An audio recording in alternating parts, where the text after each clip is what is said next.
Early screening for breast cancer saves lives. Women who are 40 should schedule a baseline mammogram. Younger than 40 if you have a family history. Still, there are always exceptions to the norm. Just ask Katy Jo McDaniel. Throw it. Little outings like feeding the fish and ducks this beautiful fall day with her 2 young daughters is a big deal for Katy Jo McDaniel. I'm so glad I get to be here for this. 2022 has been no walk in the park. One night I was in the shower. I had recently read something about someone having breast cancer, and so I just did a self-exam in the shower. I found a lump. A lump that doctors confirmed was aggressive breast cancer. Katy Jo is 32 with no family history. It was insanely shocking.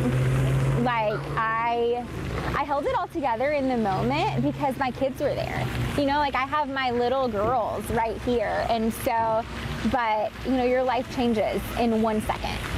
Who thinks about aggressive breast cancer at 32 with an 8-month-old and a 6-year-old? Yeah, exactly. Look! To be diagnosed with cancer when I have 2 tiny babies was probably the scariest thing that could have happened to me. By the end of January, I started chemo. And then I had 16 rounds of chemo. So that took about 5.5 months. And then at the end of July, I had a double mastectomy. And I will have 1 more surgery at the end of November. She didn't have to explain breast cancer treatments to her 8-month-old, but she did to her kindergartner. Losing my hair was so hard for a kindergartner who nobody else's mommy is bald. But Ella Reese found that bald was beautiful and a silent yet strong example of her mom's fortitude. Describe mommy in 3 words. What would they be? She's kind, caring, and loving.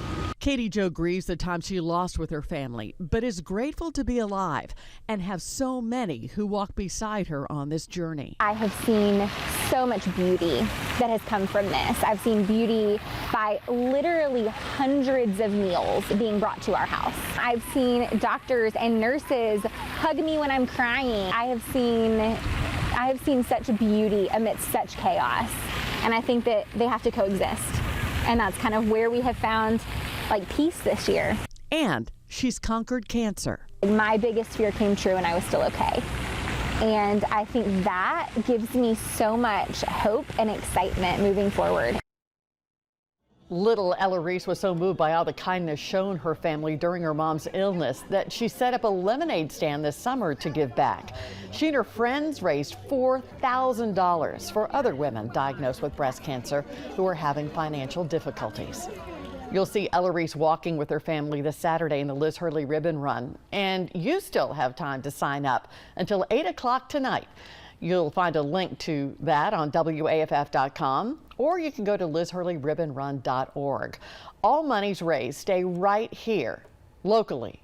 It will help upgrade 3D mammography software at the Huntsville and Madison Hospital breast centers.